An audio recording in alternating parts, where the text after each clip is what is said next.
Pois bem, bom dia, sejam bem-vindos a mais um Mitos e Verdades, aqui pela Strong Life TV, hoje, sábado, 15 de março de 2025. Entramos ligeiramente atrasados e por isso vão desde já as nossas sinceras desculpas ao nosso querido telespectador. Adiantar que pode acompanhar o programa através das três plataformas que já irão passar aí nos rodapés dos vossos televisores e quiçá possam comentar, ajudem-nos aqui com prováveis potenciais questões. Para hoje trazemos um tema importante, essencial e pertinente. O tema é governação versus expectativas, no sentido em que aquele que governa, só dizer-se que gera expectativas, expectativas daquele que é governado. Portanto, nós não vamos aqui esgotar o tema em definições, porque trouxemos cá conosco um ilustre convidado que nos vai ajudar a abordar este tema e se calhar tocar outros de crucial importância pela sua atualidade. O convidado é esse que passo desde já a apresentar e cumprimentar, ilustre Gabriel Mutiz. Bom dia, seja bem-vindo e muito obrigado por aceder ao nosso convite. Muito obrigado. Eu queria cumprimentar aos telespectadores e dizer que é um prazer muito grande participar deste programa a convite do meu amigo Moussa. E espero que seja um programa útil para os telespectadores no geral. Obrigado mais uma vez por ter acedido o convite e agradecer por chamar-me de amigo. É uma honra ter esse privilégio vindo de uma figura ilustre que tanto admiramos, não eu, mas se calhar a maior parte da juventude moçambicana. Deixa-me adiantar também, querido amigo telespectador, que podem também acompanhar-nos através das nossas páginas nas redes sociais, nomeadamente Facebook, da Strong Live, YouTube e afins. Ilustre Gabriel Mutiz, ou mais velho, como tenho o chamado, não porque está velho, não, mas por uma questão de respeito e dar o devido lugar. Eu vou começar por uma questão básica, só como pontapé de saída, como se eu dizer, sem gíria desportiva ou futebolística. Como é que nós definimos, ou como é que o mais velho definiria o conceito ou o termo governação? Vamos começar por aí. Governar é procurar resolver os problemas de uma nação, estimulando as pessoas, estimulando os cidadãos a tomar iniciativa para que grande parte dos seus problemas de natureza econômica e social sejam resolvidos. E para que isso seja possível, há um conjunto de serviços que o governo deve naturalmente providenciar, sendo dos mais importantes, se calhar, a segurança, a ordem pública e a provisão de infraestruturas básicas, como estradas, linhas férreas, infraestrutura de telecomunicações e outras dessa natureza. Se essas condições estiverem criadas, a segurança, a ordem pública, a defesa do país, a provisão de infraestruturas, educação e saúde, portanto, se essas condições básicas estiverem criadas, os cidadãos estão mais preparados e mais habilitados a, de forma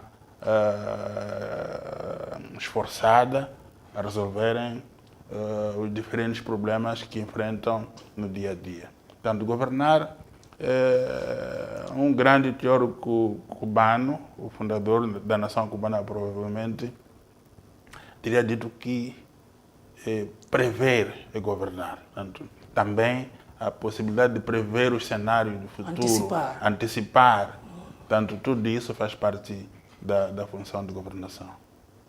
Bom, ilustre Gabriel, falou aqui da questão econômica e social, porque também é economista, é a pessoa certa para nos acompanhar nesse programa. Além de economista, também fez parte de um dos governos nossos aqui em Moçambique. Falando em questões mais econômicas, porque o nosso tema é uma diagonal entre governação e expectativas, as pessoas têm expectativas dentro daquele contexto que o mais velho bem mencionou, de criar as condições básicas, infraestruturas, segurança e afins. Para um país como o nosso, que é pobre, subdesenvolvido, como é que se faz esse balanço entre aquilo que realmente um governo é capaz de providenciar e aquilo que são as expectativas do povo? Governar um país pobre já é um grande desafio. Mas no nosso caso eu penso que existem outros desafios adicionais que levam aqui as expectativas dos cidadãos em relação aos governos, e especialmente em relação ao novo governo, sejam extremamente altas. Nós viemos de realidades em que o governo sempre foi visto como um grande provedor. Sim. E isto não começou só com o socialismo em Moçambique. Eu considero até que o regime colonial, sobretudo o salazarismo, era visto como um provedor direto até em relação ao bem-estar artificial que os colonos tinham em Moçambique. Portanto, muita da vida facilitada que os colonos tinham aqui provinha de uma ação de prover que o Estado exercia. Isso levou muitos de nós a acreditarmos que a função do Estado é prover em todas as dimensões da vida das pessoas. Nós depois alcançamos a nossa independência num contexto específico e vivemos uma realidade em que, por exemplo, muitas das questões da vida das pessoas eram de iniciativa do Estado. Estou a falar, por exemplo, do primeiro emprego de qualquer pessoa da minha geração. Sim. Portanto, o primeiro emprego era responsabilidade do Estado. E isso era assim porque não havia muita gente formada aqui. Sim. Havia falta de quase tudo em termos de quadros. Estou a falar de pessoas com nível de sexta classe. Tu fazias sexta classe se tivesse por aí 16, 17, 18 anos, o Estado já te absorvia. Para cursos de formação de professores, para cursos de formação de enfermeiros, para cursos de polícias, para cursos de defesa. Tanto com sexta classe, se a pessoa tivesse por aí 16, 17, 18 anos, o Estado já absorvia. Para não falar de nona classe, que já era um recurso escasso ter nona classe. Portanto, viemos de uma situação em que o Estado era o provedor de emprego, por exemplo. E viemos de uma situação em que o Estado era o provedor da habitação. Portanto, qualquer pessoa que quisesse uma casa ia a PI e fazia um requerimento, e sobretudo nos primeiros anos da independência, o Estado dava a casa. Então, muitas das coisas que o Estado socialista fazia, nós ainda hoje continuamos a pensar que o Estado deve continuar a fazer. A pessoa vê um comentário na televisão, vê um comentário nas redes sociais, e vocês dizem, este país é tão rico, tem muitos rios, por que o Estado não investe na agricultura? Portanto, isso provém de uma realidade em que o Estado investiu na agricultura. Tanto no Chocwe, na Angônia, em muitos outros sítios. Portanto, o Estado tinha campos agrícolas, produzia arroz, produzia batata, produzia trigo. Então, na mente de muitos moçambicanos, essa função do Estado ter que investir na agricultura, por exemplo, tanto produzir comida para matar a fome dos moçambicanos, portanto, essa percepção ainda está lá. Está enraizada.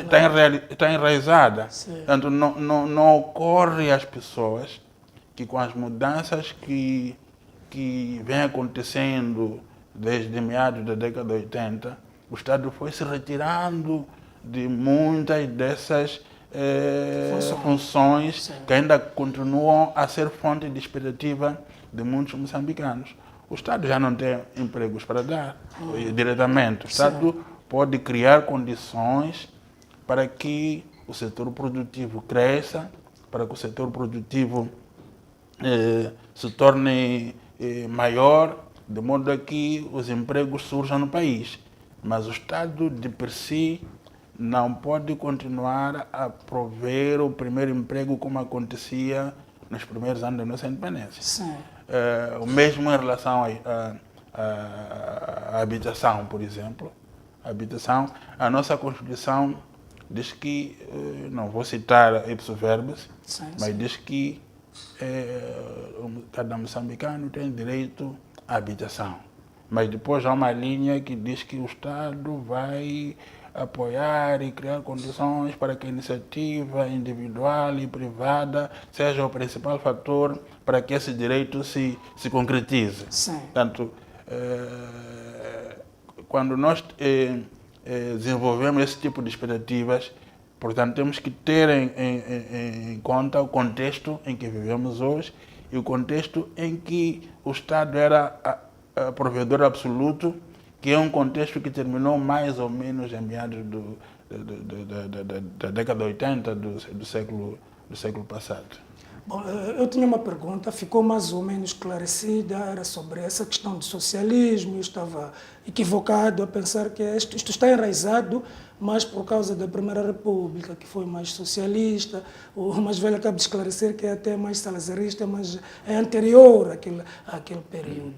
Portanto, nós costumamos ouvir as pessoas, quando dão exemplos, aquilo que eles acreditam serem bons exemplos, de um Estado que subsidia, por exemplo, mulheres com filho, quer dizer, cada bebê que nasce tem direito a um valor, quer dizer, acha o mais velho Gabriel Mutice que ainda que a realidade seja outra, mas por causa das circunstâncias, daquilo que o país vive na prática, na realidade, não há como o Estado fazer aqui um balanço, um equilíbrio. Há aquilo que eu chamaria objetivos programáticos. Sim. Aquilo que é o desejável. E eu penso que qualquer Estado aspira a esse nível de criação de bem-estar. Portanto, eu chamo a isso assistência social. Sim, sim. Que pode incluir, por exemplo, assistir às pessoas que têm deficiências físicas graves, sim, que as impossibilitam de trabalhar. Sim, sim. Assistir pessoas idosas, independentemente de terem descontado para a segurança social ou não. Assistir famílias que têm muitos filhos e que não estejam em condições de dar-lhes cuidados de saúde e de educação adequados. Eu penso que como objetivo como ideal de bem-estar, qualquer Estado, incluindo o nosso, tem que colocar isso como um dos seus objetivos. O que eu costumo dizer é que isso tem que ser equacionado em função da capacidade do país de criar riqueza. Muitas vezes pensamos que o orçamento do Estado é um cofre inesgotável de recursos. O dinheiro que está no orçamento geral do Estado provém daquilo que nós podemos pagar na forma de impostos. Nós como cidadãos e também o setor empresarial, desculpem, o setor empresarial.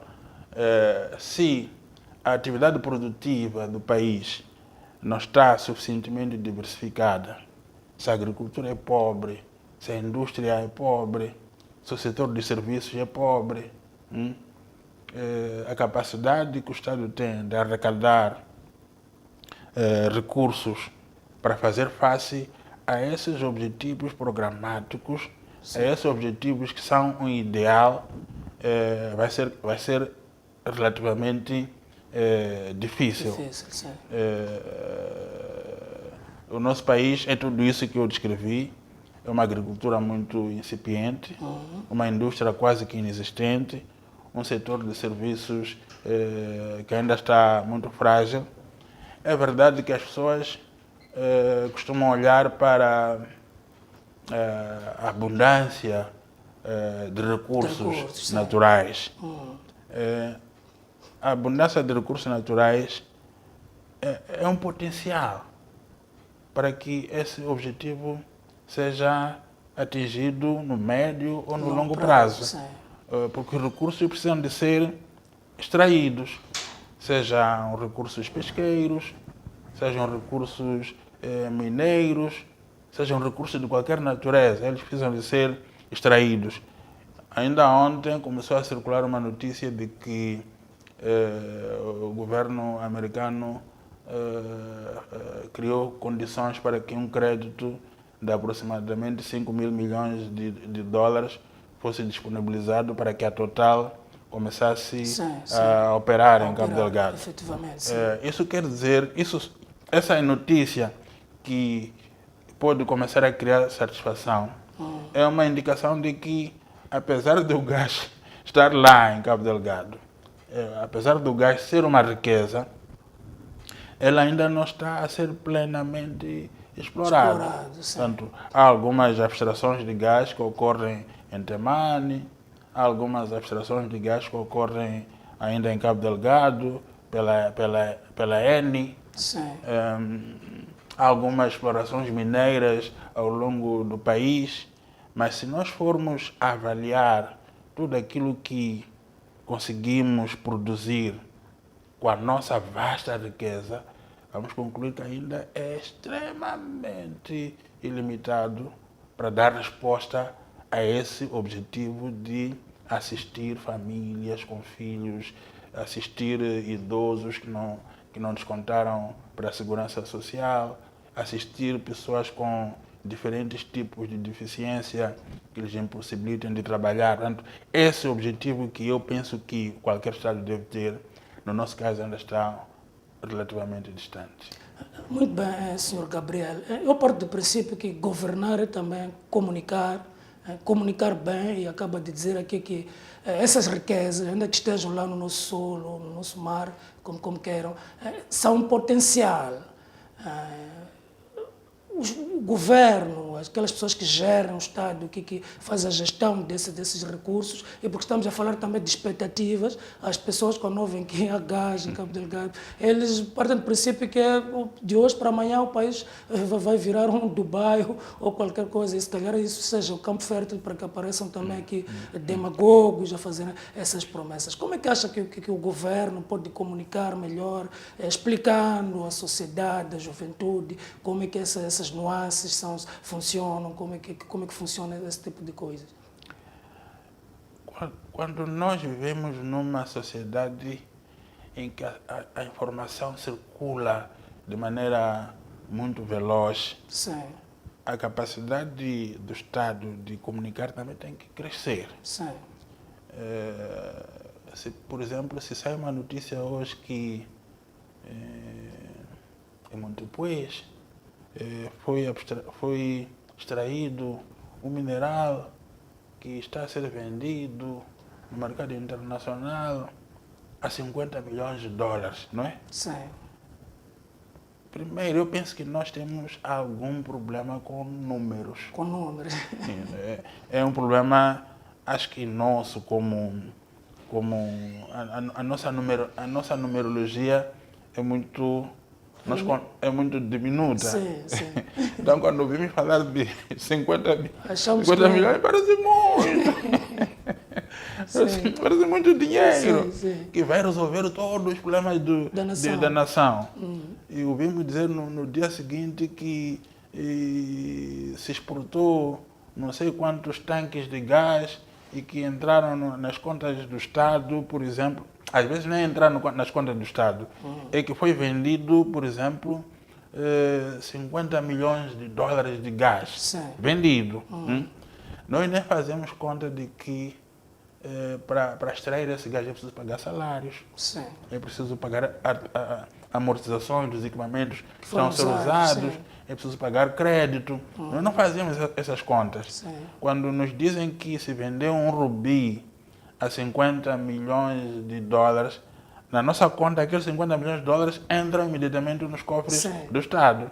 Não metemos na cabeça que entram primeiro nas contas da empresa, seja qual for o tipo de propriedade da empresa. Sim. Até podia ser uma empresa do Estado. Do Estado, sim. Quando vende o rubi, ou seja lá o que for, a 50 milhões de dólares, aqueles 50 milhões de dólares não vão direto para os cofres do Estado. Vão para a empresa, estatal ou não, para ela pagar os salários, pagar as viaturas, pagar os tecnologia equipamentos, usada. pagar a tecnologia usada. Sim. E só o lucro, não é o lucro todo também, é uma parte do lucro, porque uma parte do lucro tem que ser reinvestido. Outra parte do lucro, se for uma empresa privada, tem que ser distribuído pelos acionistas. Sim. E só uma parte do lucro é que vai para as contas Do do Estado. Então, se esse conhecimento não for difundido nas pessoas, não é?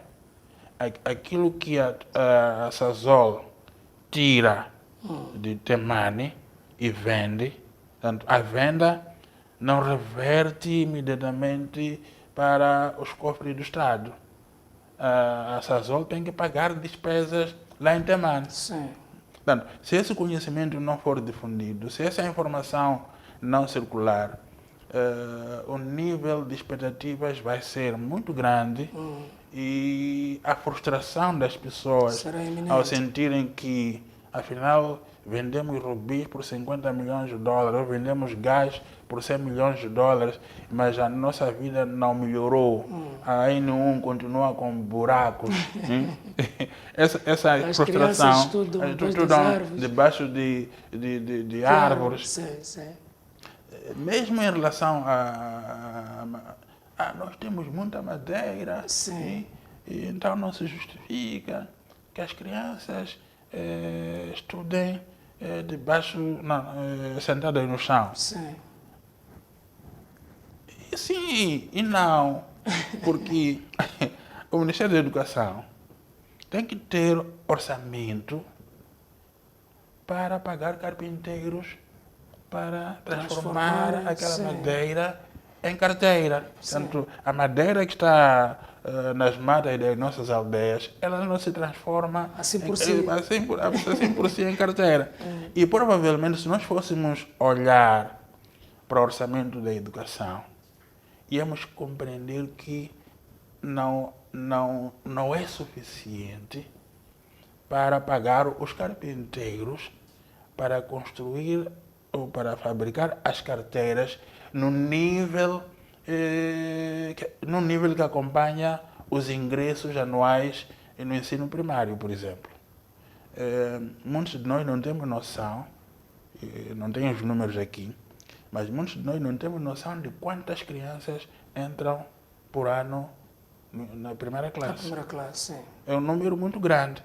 E pode ser que, se houvesse maior transparência, maior capacidade de comunicação, nós pudéssemos entender que a riqueza que neste momento nós produzimos como nação não nos possibilita construir salas de aulas, fabricar carteiras ao mesmo nível de crescimento dos ingressos no ensino primário. Estou a dar o exemplo. Sim. Então, quando o nível de comunicação, e eu devo dizer que não é uma crítica a este governo, eu também já estive no governo, e devo dizer que a nossa capacidade de comunicar com a nação, a nossa capacidade de tornar inteligíveis os fenômenos e as informações que circulam no espaço público, esse nível de comunicação sempre foi baixo. Desde a nossa independência nunca conseguimos comunicar de maneira eficaz. E, de certo modo, essa deficiência, não no todo, mas em parte, é que justifica os grandes níveis de frustração da juventude e da população moçambicana. Portanto, os níveis de frustração que nós sentimos hoje, não digo que na totalidade, sim, mas numa parte substancial, sim, advém da fraca capacidade que nós temos de comunicar como nação e como governo, no caso das pessoas que estão no governo. O que o mais velho pretende dizer é que, por causa dessa fraca comunicação, a juventude, sobretudo, vai criando expectativas que não são fazíveis, se me permite o termo, e acabam frustradas. Eu entendo desta maneira. Expectativas a muitos níveis. Sim. Expectativas em relação àquilo que é o papel do governo, por exemplo. Expectativas em relação àquilo que um governo pode fazer, mesmo naquilo que são suas atribuições. Portanto, essas expectativas crescem se não forem abordadas com uma capacidade de comunicação melhor, adequada. Sim.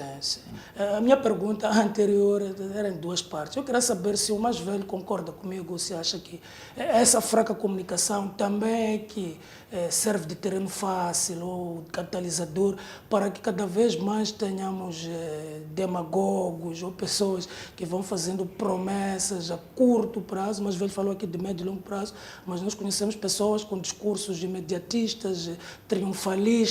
Não será também, em parte, por causa desta fraca comunicação do próprio governo? Diz-se que para entrar um feiticeiro na nossa família é preciso que alguém deixe-o entrar.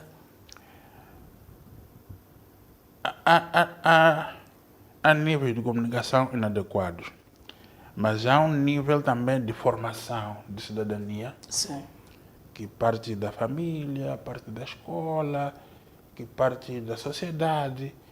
Então, um nível de formação muito baixo da cidadania, que não seria colmatado só com comunicação, seja do governo, seja de quem for. Portanto, nós teríamos que crescer como sociedade na nossa capacidade de avaliar fenômenos políticos, sociais e econômicos. Portanto, se aparecer alguém e que diz que em 5 anos vai construir 4 milhões de casas, não é? Uma sociedade informada, desde a escola, desde a família, desde a igreja. Essa sociedade é capaz de interpelar esse cidadão e dizer, mas você não tem condições de construir 4 milhões de casas. Se alguém diz que vai dar 600 milhões de meticais para iniciativas juvenis, não é? Os próprios jovens vão perguntar a esse indivíduo, não é? Onde é que vai buscar os 600 milhões? Vai diminuir no orçamento que agora vai para a educação? Se diminuir no orçamento que agora vai para a educação, como fica a questão da construção de salas de aulas? Não vai piorar o número de alunos que vão sentar no chão? Vai diminuir o orçamento que vai para a saúde? Se isso acontecer, o serviço de saúde não vai piorar ainda mais? Vai diminuir dos recursos que vão para a segurança e a ordem pública? Se isso acontecer, a polícia não vai andar andrajosa? Não vai ser pior paga? E se a polícia andar andrajosa e pior paga, como fica a nossa segurança e a ordem pública? Portanto, uma sociedade informada, capaz faz essas perguntas, porque essa sociedade, essa juventude informada, sabe que no Orçamento Geral do Estado não existem 600 milhões à espera de Gabriel Mutice para ir tirá-los e andar a distribuir pelos jovens. Portanto, uma sociedade informada sabe disso. Então, eu diria que é um problema, em parte, da comunicação, do governo, se quisermos, mas também é um problema de que, como um país pobre, como um país com carências, os nossos níveis de formação, os níveis de formação da nossa juventude, e não permitem ainda interpelar adequadamente discursos demagogos e discursos populistas. Sim. É muito fácil acreditar em qualquer um que se proclame salvador da nação. Há de ser por isso que temos os nossos messias por cá. Sim. Os messias são perigosos. Sim. Porque um país tem que ser visto como um empreendimento coletivo, um empreendimento de todos os seus cidadãos. Eu sou membro de uma igreja. Sim. Sempre fui contra a ideia de, por exemplo, chega a altura de pintar a igreja, aparecer um benfeitor, dizer eu vou tirar dinheiro e vou pintar sozinho a igreja. Sim. Eu sempre me opus a essa. Tem que ser o coletivo. Eu acho que cada um Contribuir. tem que contribuir naquilo que ele puder para que a igreja seja pintada. Porque se assim acontecer, há de haver ownership da igreja. Sim. Não há de haver grupos que vão controlar o pastor. Quando aquela pessoa vai pintar a igreja sozinho e vai pagar o pastor sozinho, Sim. aquele indivíduo vai, no fim e ao cabo, Sentir-se, controlar o pastor, em detrimento da congregação. Esse exemplo que dou ao nível da minha igreja é útil para abordar a nação. A nação é um empreendimento coletivo. É uma obra de todos os seus cidadãos.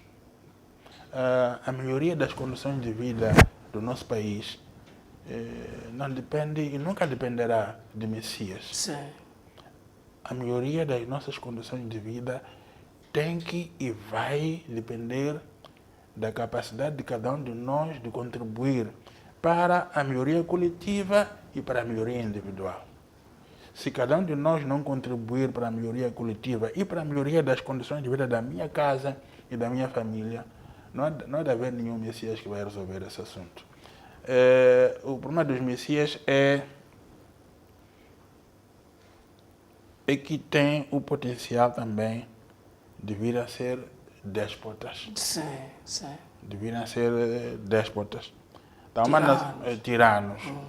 Uma nação não pode entregar o seu futuro, não pode entregar o porvir da nação a um salvador, a um messias. Não pode. Por falar em conjunto, mais velho motivo, ocorreu-me agora, eu confesso que essa não estava alinhada, ocorreu-me agora. Não acha que essa questão de messianismo, de se olhar para um só indivíduo como potencial salvador, seja lá quais foram os problemas que cada um tem ou temos em conjunto, será que isso está ligado muito com o nosso sistema? Discute-se muito no sistema ser presidencialista, absoluto, quer dizer, muitos poderes nas mãos do presidente da República, que também é chefe de Estado. Haverá aqui alguma ligação ou nem por isso? Não. Sabe, o nosso sistema político tende a olhar muito para a Europa. E dá sempre a impressão de que a Europa é o começo e o fim de todas as coisas. A civilização, o sistema Portanto, político. a Europa segue sistemas políticos não presidencialistas. Sim. Os governos são de iniciativa parlamentar. Mas a Europa não é o começo e o fim do mundo. Todo o continente americano, excepto o Canadá e as ilhas, e algumas ilhas do Caribe, Sim. que são se chama da Commonwealth. Né? Todo o continente americano é eminentemente presidencialista. Sim, Desde os Estados Unidos até lá embaixo na Patagônia, refiro-me ao Chile e a Argentina, desde o norte até o sul. Até o sul, sim. Todo o continente americano é presidencialista. E nunca o sistema deixou de funcionar por ser presidencialista. todo o continente africano, todo, com muito poucas exceções, principalmente situadas nas ilhas do Índico e também algumas ilhas do Atlântico, o sistema em África é presidencialista. E eu não creio que tenha tantos poderes como se diz. Se eu perguntar às pessoas, por exemplo, quem é o presidente da Itália, as pessoas não se vão recordar. Sim. Porque ele não tem absolutamente poder nenhum. Sim, sim. Com quem está o poder na Itália? Está com o primeiro-ministro. Está com o primeiro-ministro. Portanto, tudo aquilo que são poderes que a gente vê no nosso presidente da República aqui, estão com a chanceler alemã, que é uma espécie de primeiro-ministro, porque a Alemanha tem um presidente. Ou com o primeiro-ministro da Itália, cujo presidente nós não precisamos, não conhecemos. É quase irrelevante. É irrelevante. Se eu perguntar às pessoas, incluindo as mais bem informadas aqui, quem é um presidente da Alemanha, difícil. As pessoas não vão se lembrar do nome dele, mas vão se lembrar dos últimos 5 ou 6 chancellers. Porque, de fato, o chanceler tem muito poder lá. Então, o sistema presidencialista costuma ser acusado de muitos problemas que ele não tem. Não tem, sim. Sobretudo porque nós estamos habituados a olhar para a Europa como a única fonte de inspiração de qualquer sistema governativo que nós queramos adotar. Mas como eu tenho estado a dizer, a Europa não é o começo nem o fim de todas as coisas. Tá certo. Nesse tipo de debate, há quem pode dizer ao mais velho que, por exemplo, os Estados Unidos, que usou como exemplo, tem esse sistema presidencialista e não tem tantos problemas assim, mas há quem pode dizer que eles têm instituições fortes. Exatamente. Quer dizer, a democracia deles também já vai velha. Nós ainda somos uma criança, se calhar esteja aí a diferença. Mas esse problema de instituições fracas não seria resolvido se tivéssemos um presidente fraco e um primeiro-ministro forte. Sim. Não resolveríamos esse problema. O nosso problema de instituições é um problema de subdesenvolvimento. Instituições também são pessoas. Instituições, uma escola faz parte da instituição. Se tu tens os professores muito mal pagos, quer dizer que a tua instituição acadêmica é fraca. É fraca, sim. Se tu tens a polícia mal paga, as suas instituições de defesa, de segurança e ordem pública, são frágeis. Se tu tens os juízes e procuradores mal pagos, e se tens cidadãos que não têm capacidade de pagar advogados porque não ganham o suficiente, vais ter a instituição de justiça frágil. Portanto, as instituições são frágeis na maioria dos nossos países como reflexo do subdesenvolvimento. Eles documentam a nossa pobreza. Quando tens um problema aqui de médicos que se formam e o orçamento do Estado não permita que tu os absorvas na totalidade, porque não tens como pagá-los, isso faz com que o teu sistema de saúde, a tua instituição de saúde, seja... E veja, Moussa, tu não absorves os médicos, não absorves os enfermeiros, não é porque o país os tem em abundância. Sim. É porque não podes pagá-los. É porque não podes pagá-los. Portanto, estou a dar esses exemplos para mostrar que o nosso problema de fragilidade institucional é o que documenta a nossa situação de subdesenvolvimento. Quando nós tivermos um nível quando nós tivermos um nível de criação de riqueza dos Estados Unidos, da Alemanha, da França, da Dinamarca, vamos certamente ter o mesmo tipo de instituições. Há muita gente que acredita que é mais uma expectativa, que é um problema de vontade política ter um judiciário forte. Forte, sim. Ou ter um... Não é só um problema de vontade política. Quando eu e tu não podemos pagar um advogado que nos assista no dia a dia, nos nossos negócios, Sim. O que é que a vontade política pode fazer em relação a isso? Muito pouco. Muito pouco. Portanto, mesmo que a meia dúzia de juízes que nós temos fossem bem pagos, se o resto dos cidadãos não são bem pagos para terem os advogados que eles desejam, Sim. o sistema de justiça Será- estará não haverá coxo. equilíbrio, sim. Não terá equilíbrio. Sim. Portanto, os Estados Unidos têm sim instituições fortes e que até lhes defende de casos em que um presidente ou outro... Tenta extrapolar. As Sim. instituições estão lá para travar. Nós não. Nós podíamos ter um primeiro-ministro ditador aqui. Porque muita gente pensa que quem é ditador é só o presidente da República. Presidente. Salazar não era presidente da República. Sim. Salazar era uma espécie de primeiro-ministro. Primeiro-ministro. Ele tinha um presidente. O Américo Tomás. O Américo Tomás, um pouco mais tarde. Sim. Mas ele começou com outros dois presidentes. Sim.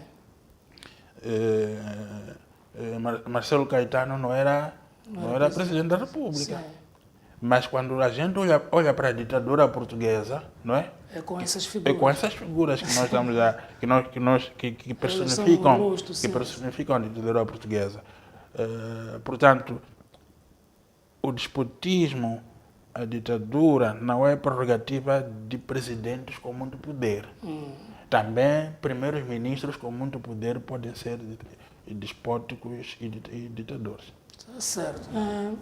Estimado querido telespectador, pode acompanhar-nos, volto a lembrar, através das 3 plataformas que já voltam a passar aí nos vossos ecrãs, TV Cabo, DSTV e GoTV.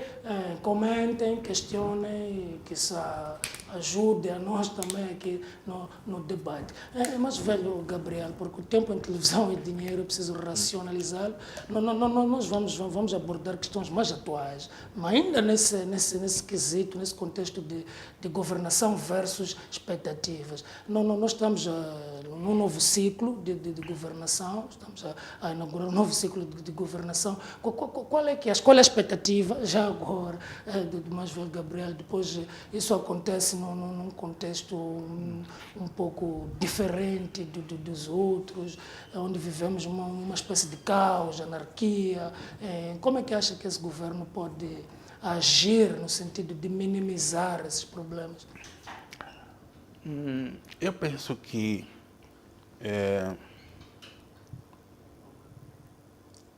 o diálogo que o Presidente da República iniciou com os partidos políticos, com representação parlamentar ou com representação nas assembleias provinciais e municipais, é um passo importante para a estabilização política e social do país. É um passo, mas eu penso que esse passo, tal como parece estar previsto, tem que ser alargado. Sim. Tem que ser alargado. Nós temos tido diálogos ao longo dos anos da nossa independência, diálogos muito centrados em partidos. Governo com Renamo, governo com Renamo, governo Sim. com MDM, governo não sei com quem mais. É fechado. Eu penso que esse modelo funcionou. Funcionou porque a prioridade, se calhar, nessa altura, era parar a violência armada. Sim. Então, dialogar com quem poderia levar a cabo ações armadas contra o Estado era o essencial, era necessário. Sim. Mas eu penso que nós atingimos uma fase nova e diferente. Esse diálogo tem que ser cada vez mais transversal. Mas eu penso que o ponto mais importante do debate político em Moçambique, da negociação política em Moçambique, tem que ser cada vez mais o nosso Parlamento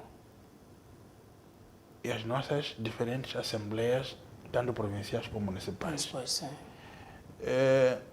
Nós sempre temos atendido. Não estou a dizer que os outros fóruns não sejam descartáveis. Sim. Mas nós temos que evoluir ao ponto de que o Parlamento moçambicano seja o palco mais importante do debate e do diálogo político. Sim. Os partidos políticos, o governo, tem que apostar muito nessa direção. E quem diz Parlamento diz também as Assembleias Provinciais. Elas devem ser capacitadas a articular os interesses e as dinâmicas locais. Permitir que esses interesses todos, essas dinâmicas todas ao nível da província, sejam tidas em conta quando as Assembleias Provinciais se reúnem e debatem assuntos de sua incumbência. As Assembleias Municipais também. Então, nós temos fóruns de negociação institucionais que carecem de ser desenvolvidos. E são essas que eu indiquei. Sim. Mas isso não quer dizer que não possa se alargar o debate para esferas que estão fora das Assembleias Nacional, provinciais e autárquicas. Nós temos uma sociedade civil cada vez mais vibrante. E quando eu falo de sociedade civil cada vez mais vibrante, não me refiro apenas àquelas organizações financiadas por instituições estrangeiras. Não me refiro só a essas.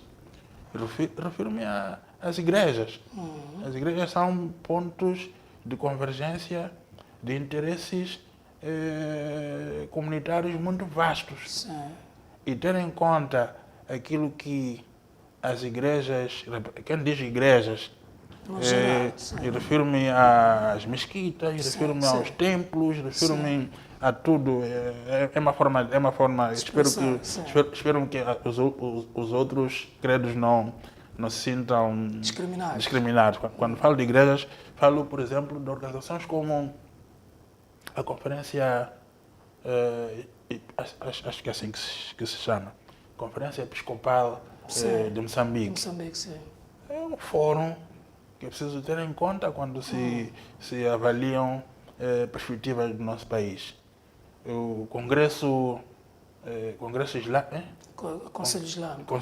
Conselho Islâmico, ou como se chama a outra congênere, o Conselho Comunidade Maometana. São duas organizações aí. São distintas. Que representam interesses muito vastos da sociedade moçambicana. O Conselho Cristão de Moçambique, as igrejas vistas individualmente, a católica, as protestantes, todas elas são fóruns que um governo e uma sociedade que quer se reconciliar consigo própria não pode ignorar. As organizações de médicos tradicionais, Metramo, as organizações de enfermeiros, Associação dos Enfermeiros, Associação dos Juízes, Ordem dos Advogados. São a Ordem dos Advogados, são organizações que é preciso ter em conta se nós queremos construir um consenso vasto a nível do nosso país. Mas devo insistir, e porque isso me parece importante, esse diálogo com essas organizações todas tem que também ter em vista reforçar o papel do Parlamento. Reforçar, não tem que ter como objetivo, como se diz, secundarizar o Parlamento. secundarizar as assembleias provinciais. Qualquer moçambicano deve ter como objetivo número 1 da sua ação que o Parlamento seja o verdadeiro e sistemático local onde os nossos diferentes interesses vão ser negociados, vão ser debatidos, vão ser conciliados. Porque senão vamos criar uma sociedade muito atípica em que sempre se negocia fora das instituições que foram eleitas pelo povo. Com todas as reservas que nós possamos ter em relação ao nosso sistema eleitoral. Esse sistema eleitoral só vai melhorar se esses corpos políticos sociais também melhorarem. Se o Parlamento melhorar, se as assembleias provinciais melhorarem, se as instituições da República melhorarem, os nossos processos eleitorais vão ser cada vez mais credíveis, vão ser cada vez mais conciliadores e vão ser cada vez mais criadores de paz e de progresso. Ilustre Gabriel, falou aqui desse diálogo que o Presidente da República, no caso, está a liderar com partidos, com representação parlamentar a nível provincial e afins, mas há bocas, há vozes que defendem que não, isto pode ser estéril, pode ser inconsequente no sentido em que é necessário dialogar, se calhar negociar, se calhar querem usar esse termo negociar, a diferença pode ser tênue, mas ela existe, com quem liderou a situação atual que nós estamos a viver, que é esse caos, essa anarquia. Acha que há realmente algum perigo não se seguir por estas vozes que defendem isso e continuarmos firmes nesse caminho de dialogar com quem está representando no Parlamento, sendo o Parlamento o tal palco, potencial palco para isso? Acha que é um perigo real? Eu acho que um país deve negociar com todos os atores que são importantes para o seu próprio dever. Sim. Todavia, acho que não se deve negociar com alguém só porque cria caos. Só porque cria destruição. Destruição, sim. Ou só porque pode matar polícias. Eu penso que, sendo verdade que uma nação, e se quisermos um governo, tem que negociar com todos os seus cidadãos que são relevantes, não pode normalizar também a destruição. Sim. Eu penso que todos nós que queremos ser úteis, eu, o Moçá, o bom amigo ali à frente, se queremos ser úteis ao país, temos que ser cidadãos dignos. Sim. Temos que ser cidadãos que respeitam as instituições da República. Temos que ser cidadãos que respeitam a diferença. Temos que ser cidadãos com um discurso de conciliação. Que mostra que, falando como o Sá, eu ganho. Ele também ganha. Nós estamos a vir de processos políticos e sociais em que sempre somos empurrados a negociar para parar mortes, para parar vandalizações. Se calhar, se não tivermos outra saída, vamos negociar com quem promove mortes e com quem promove vandalizações. Se não tivermos outra saída. Porque, como diz, o maior valor é a vida. Mas, como sociedade, também temos que aprender a crescer de modo a que, se nós temos insatisfações de natureza econômica, que as há, Se nós temos insatisfações de ordem política, que as há, nós temos que encontrar sempre maneiras que possibilitem que o diálogo seja frutífero, que seja não resulte de chantagem. Sim. Eu tenho muito medo de um diálogo que resulte Chantagem. de chantagem. Eu sou mais favorável a um diálogo que resulta porque há interesses antagônicos, não, antagônicos calhar não, há interesses diferentes Sim. que é preciso conciliar.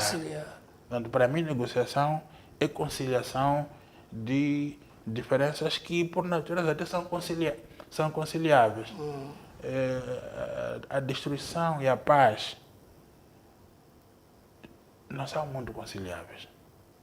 Não, o conselho que eu poderia dar, se é que eu posso dar algum conselho, é que é possível que todos nós, num espírito de paz, num espírito de concórdia, possamos ser úteis ao nosso país. E se a pergunta concreta é preciso negociar com Venâncio Mondlane? Se há um perigo de não se negociar. Eu penso que Venâncio Mondlane é um cidadão moçambicano com o qual, em qualquer momento, é preciso falar com ele. Sim. Mas ele não pode assumir que é preciso falar com ele para ele parar de promover destruições. Sim. É preciso falar com ele porque ele é um político... Faz parte desse... Exatamente. É preciso falar com ele porque ele tem ideias para contribuir para o nosso país. Sim. E essas ideias é preciso que elas sejam tomadas em conta. E não porque ele vandaliza a nação. Eu acho que o critério de que ele vandaliza a nação não pode ser chamado a colação para falar com uma pessoa. A gente fala com a pessoa porque as suas ideias interessam a nação. Está certo, Sr. Gabriel, percebemos essa parte. Agora, voltamos ao assunto do novo governo.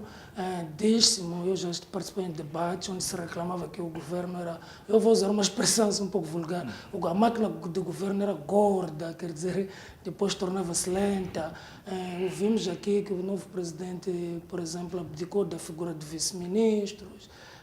E afins. Acha que isso realmente pode ser de utilidade, ajuda, pelo menos na vertente mais econômica da nação, do país, do Estado, como tal?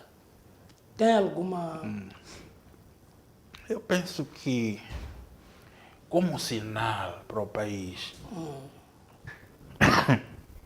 de que precisamos de poupar, me parece importante. Essas medidas são importantes. Limitar viagens, emagrecer o governo. São sinais bons. Mas penso que não se deve colocar uma expectativa muito elevada nesses sinais de que o país vai melhorar porque há menos 10 ou 15 vice-ministros. Não me parece que seja como sinal de poupança, como sinal de que é preciso um governo pequeno. Penso que é importante. Eu não estou muito habilitado porque não vi os estudos que foram feitos do ponto de vista de avaliar até que ponto o governo vai ser mais ágil, por exemplo, ou mesmo em termos de poupança, não é? Não vi os estudos que mostram com a mais B que diminuindo vice-ministros e colocando secretário de Estado, o país poupa tanto.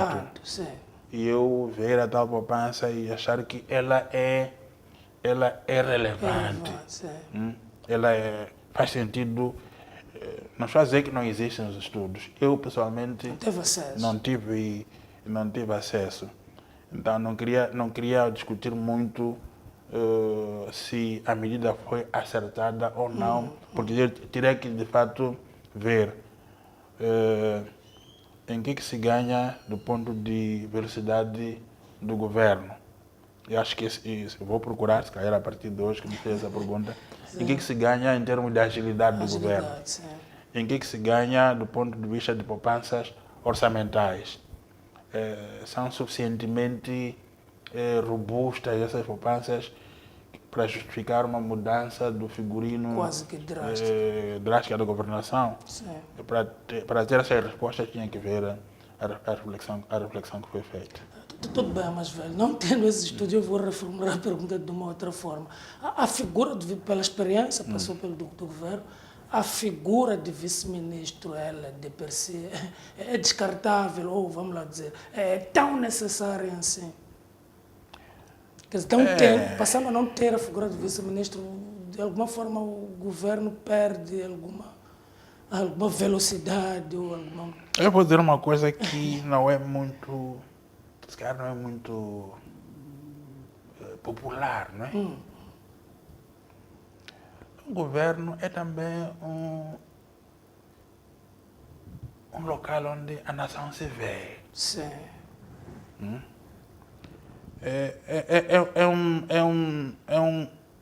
É um órgão que se quer eficaz e eficiente, mas é também um lugar onde a nação, sobretudo uma nação diversa, Como a nossa. como a nossa, com vamos lá chamar raças diferentes, etnias diferentes, religiões, línguas diferentes, sim, religiões diferentes. sim.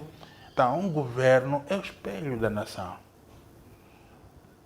Então, quando a gente pensa no governo, também temos que pensar como que eu me revejo Mas isso não seria governo. uma espécie de acomodação, mas Não é necessariamente acomodação. Sim, sim. Muitas vezes a estabilidade e a paz de um país depende Disso. da maneira como nós nos espelhamos no governo. Se eu achar que a minha aldeia não está lá, eu fico um pouco reticente. Sim, sim. E posso contribuir, se calhar posso contribuir pouco ou até posso ativamente estar contra. Sim, sim. Combater. E combater. Sim. Portanto, não é acomodação no sentido de só vão para lá, sentam, não fazem nada. não Não. É que um governo, uma Assembleia da República, uma Assembleia Municipal é o espelho das várias sensibilidades de uma nação. Certo. E eu penso que é preciso também ter em conta isso quando falamos do governo. Podemos, se calhar, ter governo de transição nosso aqui. Acho que não tinha mais de 9 ministros. 8 ou 9. Mas isto é 74. 74. Era uma coisa muito pequena. Sim. Eu acho que o Moçambique não parou.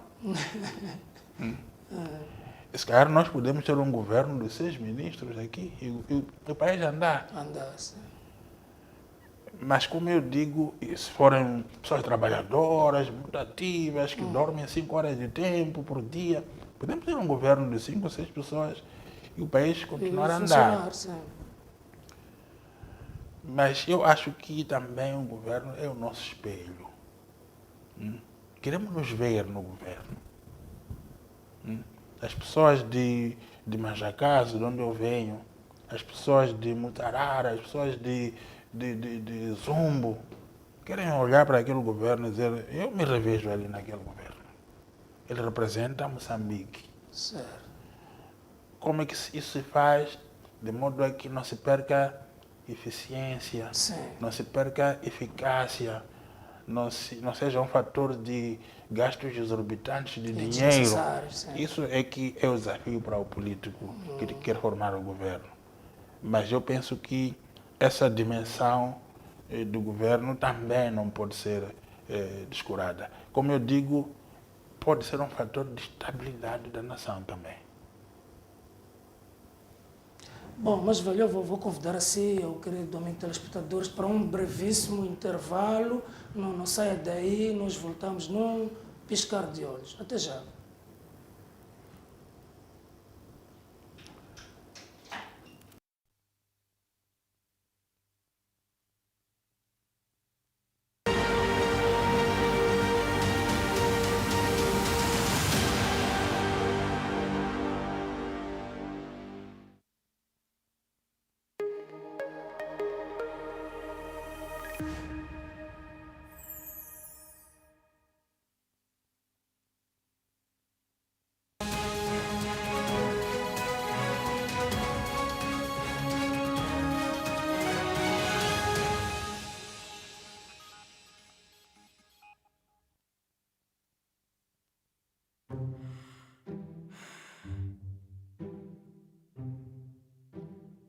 Ser artista profissional exige dedicação e esforço, mas o importante é estarmos sempre juntos.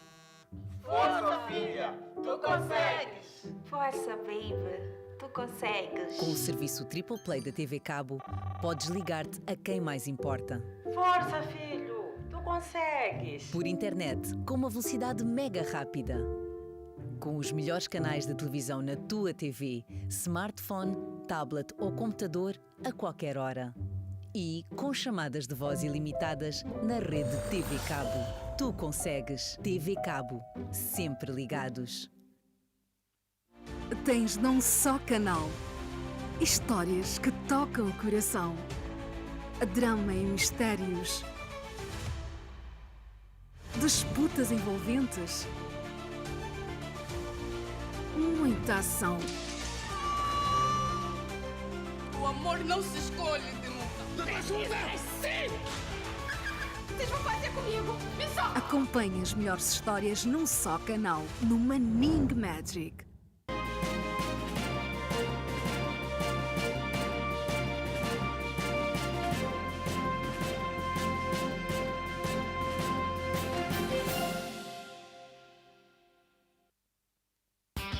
O dobro da velocidade? Sem limites? E sem custos adicionais? Sim, é na TV Cabo, sempre ligados.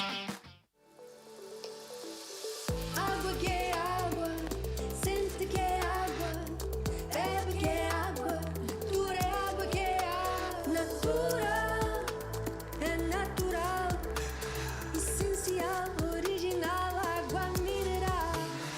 Natura. A água 100% mineral em garrafão de 18,9 litros. Entrega gratuita. Natura é água que é água.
Pois é, bem-vindos de volta, queridos amigos telespectadores. O intervalo era só para puxar ar, como se ouve dizer, em linguagem um pouco mais popular. Volta. Estamos aqui com o nosso convidado, o Sr. Gabriel Mutiz, ele que é economista, fez parte de um dos nossos governos cá de Moçambique. Achamos por bem convidá-lo para abordar este tema que versa sobre a relação entre a governação e as expectativas que surgem daí, sobretudo por parte do povo, daquele que é governado. Vamos tentar racionalizar o tempo, até porque o tempo em televisão, como sei dizer, é dinheiro, então vamos tentar racionalizar e voltamos aqui ao nosso convidado. Mais velho, o Gabriel, ultimamente ouvimos aqui algumas pessoas, os líderes do tal caos, a tal promoção da anarquia, se quisermos ser mais simpáticos, vamos dizer, aqueles que estão a organizar o país, vamos acreditar que realmente eles têm essa intenção genuína e muito genuína, repito, de organizar. Se calhar eles querem mesmo organizar o país, mas temos estado a ouvir que eles são convocados à Procuradoria. Acha que isso seria uma forma de judício, quer dizer, tornar questões políticas mais judiciais, ou nem por isso é necessário?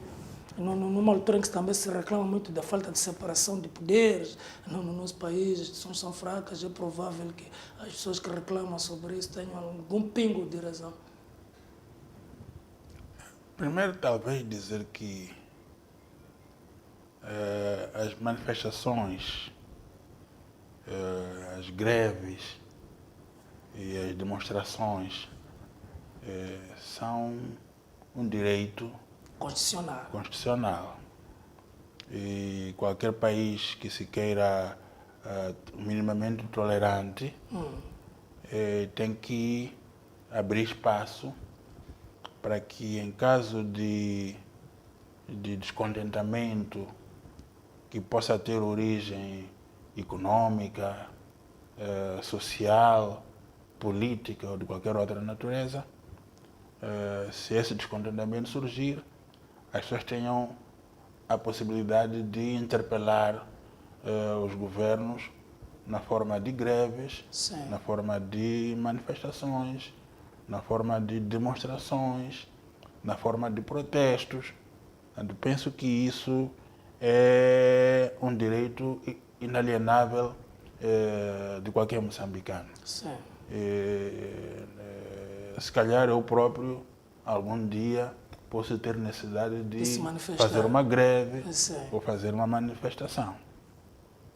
Portanto, isso dito, penso que ninguém tem que ser chamado a um tribunal ou uma procuradoria porque fez uma greve, porque fez uma manifestação, porque fez um protesto ou porque fez uma passeata. Sim.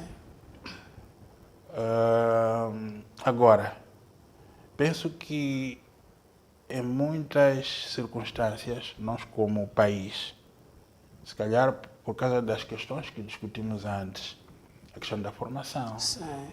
a questão da informação, não me refiro só à educação na escola, Sim, aquela formal.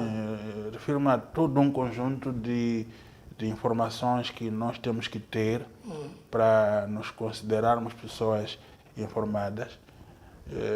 Por causa da deficiência de informação, nós tendemos a confundir determinado tipo de procedimentos com manifestações. Por exemplo, invadir uma esquadra Sim. não é uma manifestação. Vandalização. Invadir uma esquadra e roubar armas não é uma manifestação. Matar polícias não é uma manifestação.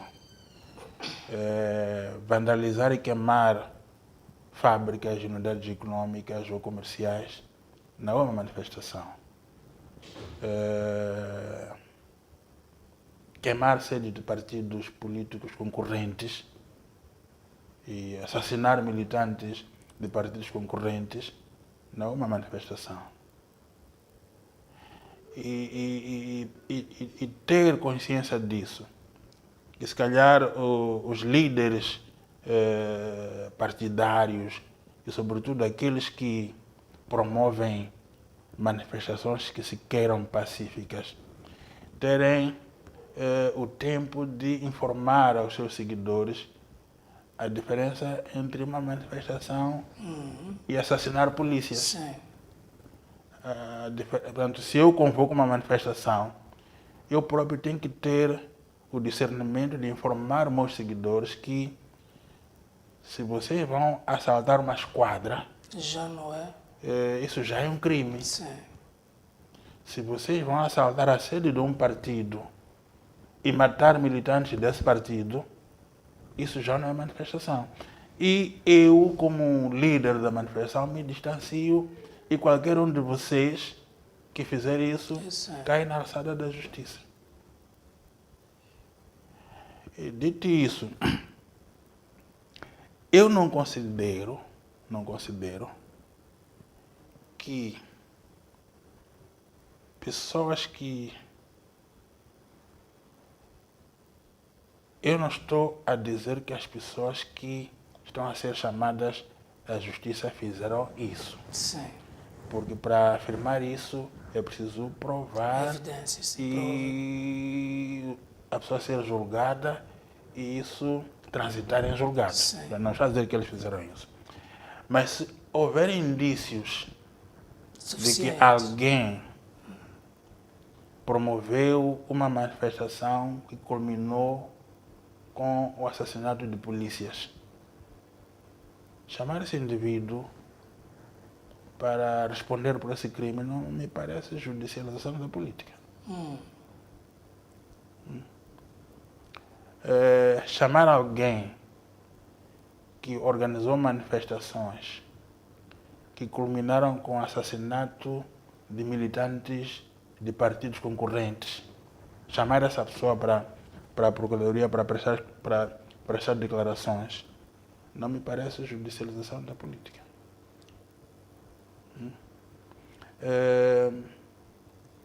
Chamar alguém que convocou manifestações que culminaram com violência física contra quem não quis aderir à manifestação. As pessoas foram espancadas, Sim. há pessoas que viram suas viaturas destruídas porque não quiseram aderir. Sim. E fazer isso não me parece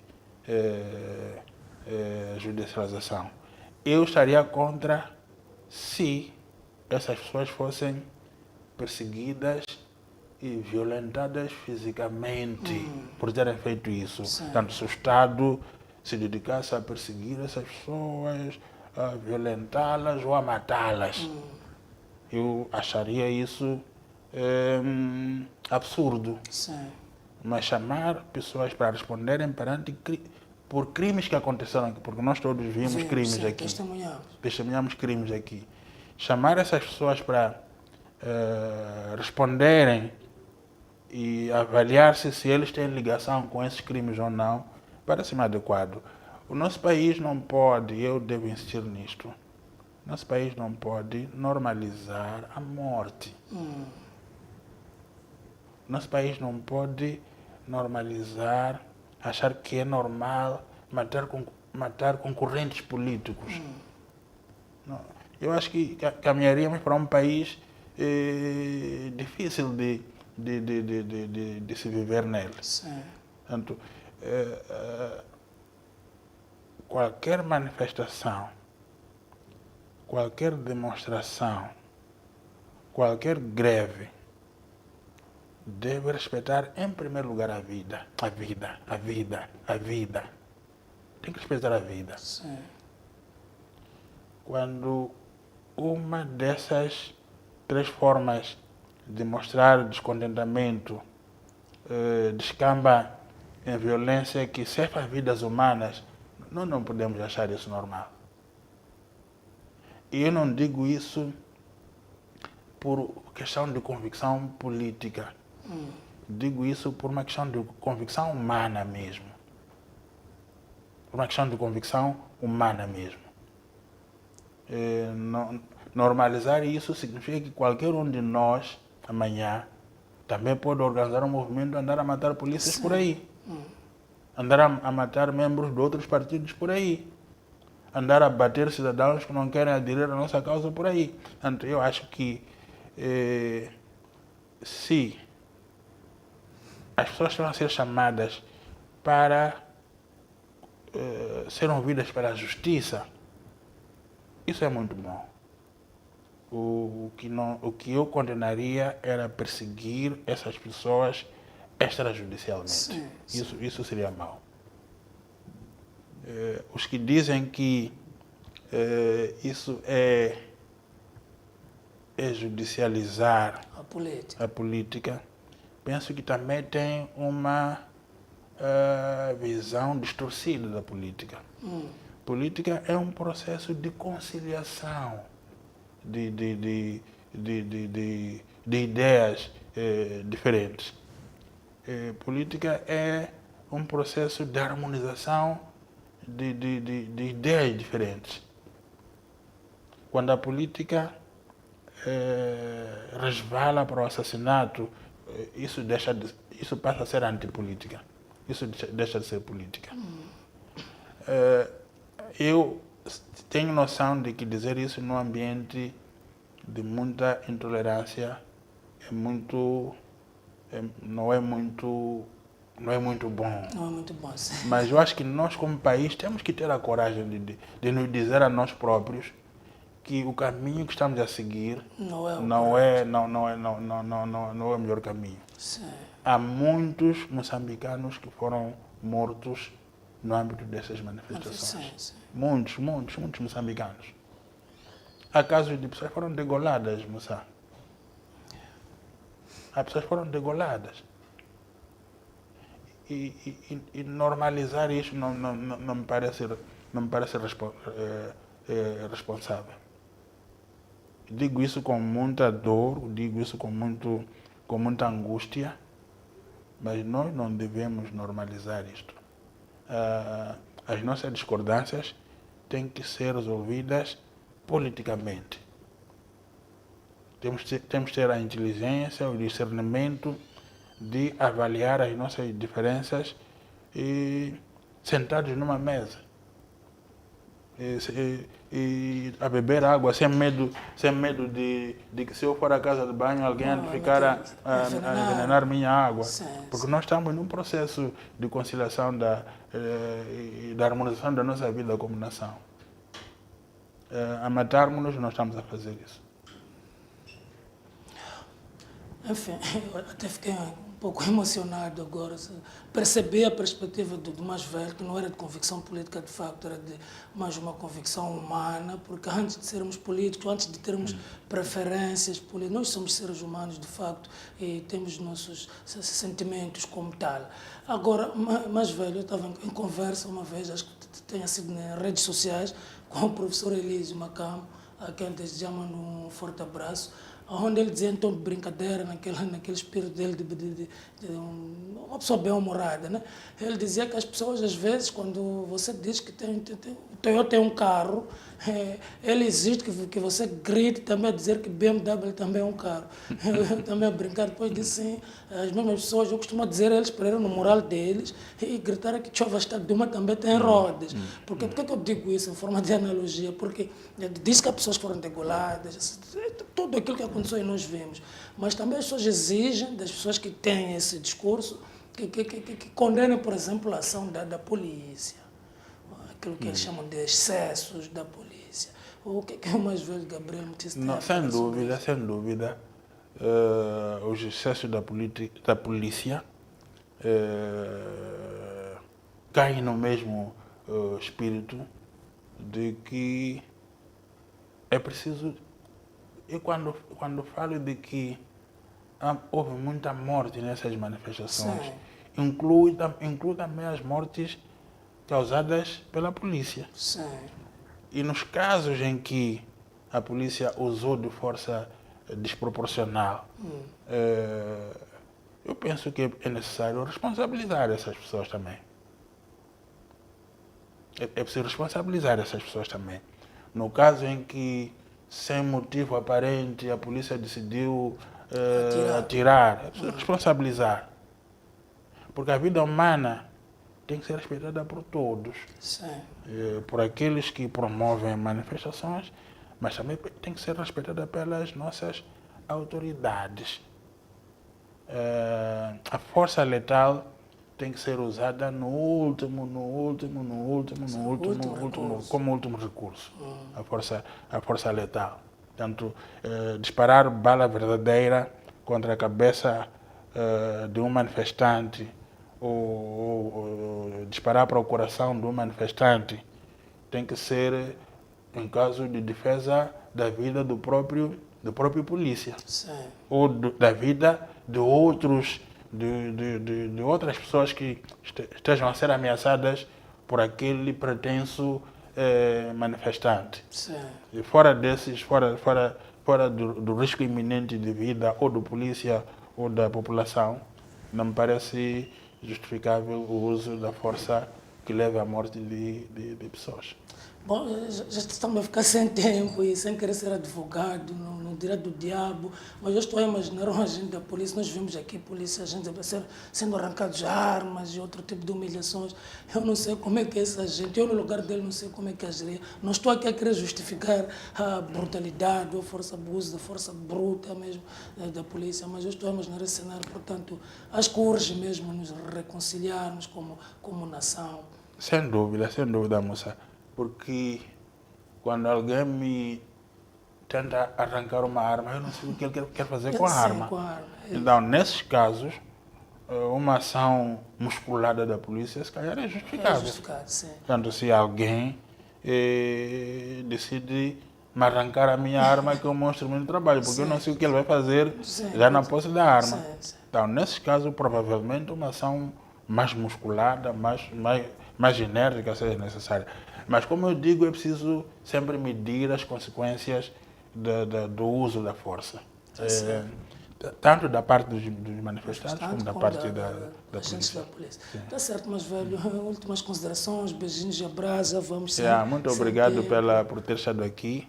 E acho que abordamos temas importantes para o nosso país e devíamos ter mais espaços como estes para pensar e refletirmos sobre aquilo que esperamos que o nosso país possa vir a ter. Muito obrigado. Obrigado eu pela honra, foi mesmo uma honra receber-te aqui, já era, vamos dizer, um sonho, era um sonho já de longa data, e esperamos que Deus, sobretudo, eu sou uma pessoa que sou crente, Deus possa proporcionar mais ocasiões, oportunidades de debatermos a nação e outros assuntos de interesse. Muito obrigado mais uma vez.